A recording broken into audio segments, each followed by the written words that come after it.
Semangat juang dan keharuman namanya akan selalu dikenang sepanjang masa. Selama kuda-kuda perang masih meringkik, mata-mata pedang masih berkilatan, dan selama panji-panji dan bendera tauhid masih berkibaran di atas pundak bala tentara Islam, ialah Khalid bin Walid, sang pedang Allah terhunus. Sungguh ia pernah berkata,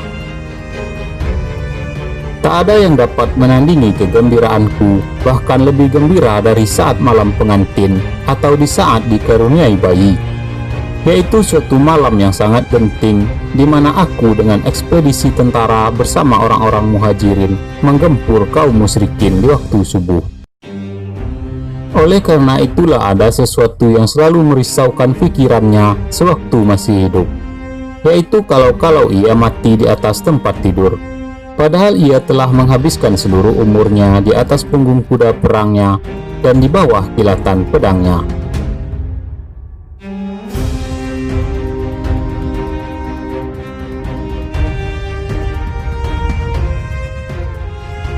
Ialah orangnya yang pernah berperang bersama Rasulullah Shallallahu Alaihi Wasallam. Ia yang telah menundukkan kaum murtad. Ia yang telah membumi ratakan tahta kerajaan Persia dan Romawi. Ia yang telah melompat menjelajahi bumi di Irak langkah demi langkah hingga dimenangkannya untuk Islam, dan di Syria setapak demi setapak pula, sampai semuanya dipersembahkannya keharibaan Islam. Ia adalah seorang panglima dengan kesukaran hidup seorang prajurit serta rendah hatinya. Sebaliknya seorang prajurit dengan tanggung jawab seorang panglima dengan teladannya. Seorang pahlawan perang yang hatinya risau kalau-kalau ia mati di atas tempat tidurnya. Ketika itu ia berkata, sedang air matanya meleleh keluar, "Aku telah ikut serta dalam pertempuran di mana-mana. Seluruh tubuhku penuh dengan tebasan pedang, tusukan tombak, serta tancapan panah. Kemudian inilah aku, tidak sebagai yang kuingini, mati di atas tempat tidur, laksana matinya seekor unta, maka tidak akan tertidur mata orang-orang pengecut." Itulah kata-katanya, yakni kata-kata yang tak akan diucapkan seorang yang suasana demikian kecuali seorang laki-laki jantan sepertinya.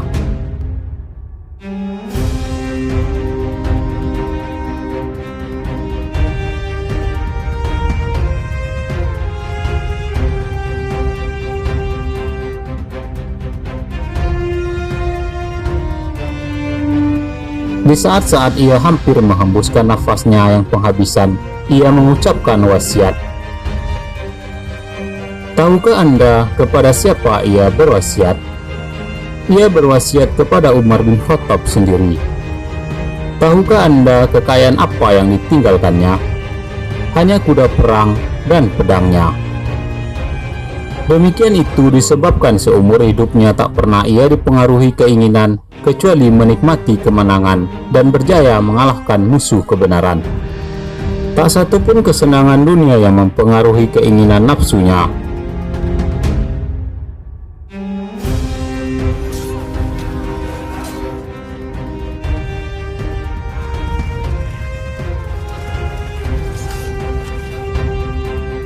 Dan akhirnya jenazah pahlawan besar ini keluar dari rumahnya, diusung oleh para sahabatnya. Ibu dari sang pahlawan memandangnya dengan kedua mata yang bercahaya, memperlihatkan kekerasan hati tapi disapu awan duka cita, lalu melepasnya dengan kata-kata, "Jutaan orang tidak dapat melebihi keutamaanmu. Mereka gagah perkasa tapi tunduk di ujung pedangmu.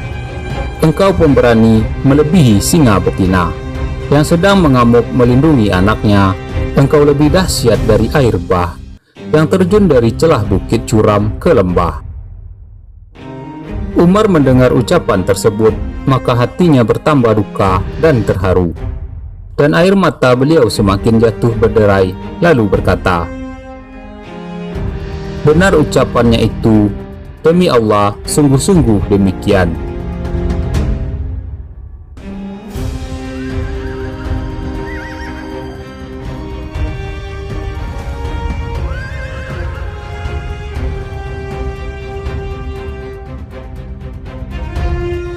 Dan tinggallah pahlawan itu di pembaringannya. Para sahabatnya tegak berdiri dengan khusyuknya. Dunia sekeliling mereka hening, tenang, dan sepi. Keheningan yang mengharukan itu tiba-tiba dipecahkan oleh bunyi ringkih dan dengus kuda yang datang.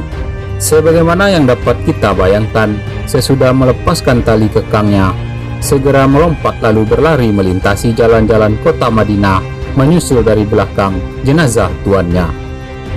Pemilik dan penunggangnya, sementara keharuman dan kewangian jenazah itu semerbak membawanya ke arah tujuan. Sewaktu kuda itu sampai di dekat kumpulan orang-orang yang sedang termenung menghadapi permukaan kubur yang masih basah, digerak-gerakannya kepalanya bagaikan mengibarkan panji perang disertai dengan dengusan yang merendah. Tak ubahnya seperti yang dilakukannya selagi pahlawannya masih hidup menaiki punggungnya.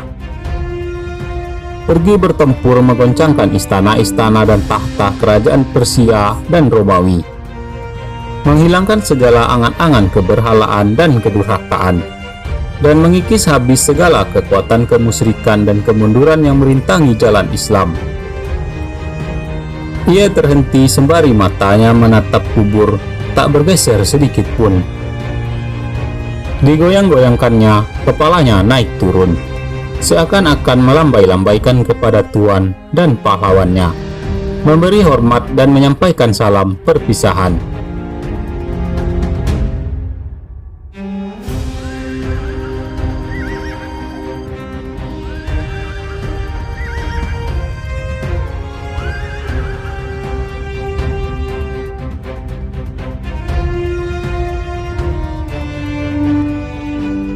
Kuda ini telah diwakafkan Khalid bersama pedangnya untuk jalan Allah.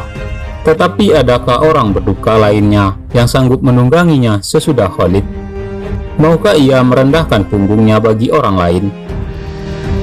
Hai pahlawan yang selalu jaya, wahai fajar di setiap malam.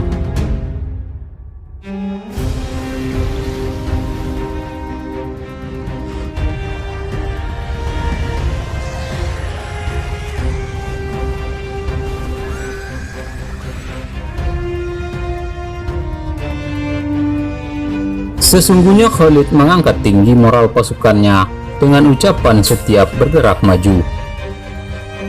Dikala subuh datang menjelma, pejalan-pejalan malam memuji suka.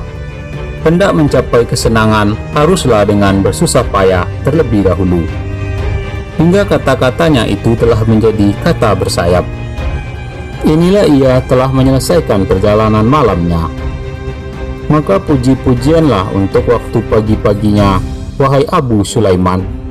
Sebutan namamu amat mulia, harum mewangi, kekal abadi, wahai Khalid. Dan biarlah kami mengulang-ulangi bersama Amirul Mukminin ucapan kata-katanya yang sedap. Rahmat Allah bagi Abu Sulaiman.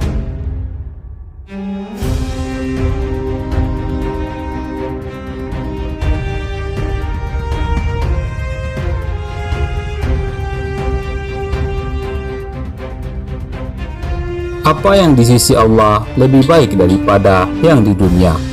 Ia hidup terpuji dan berbahagia setelah mati.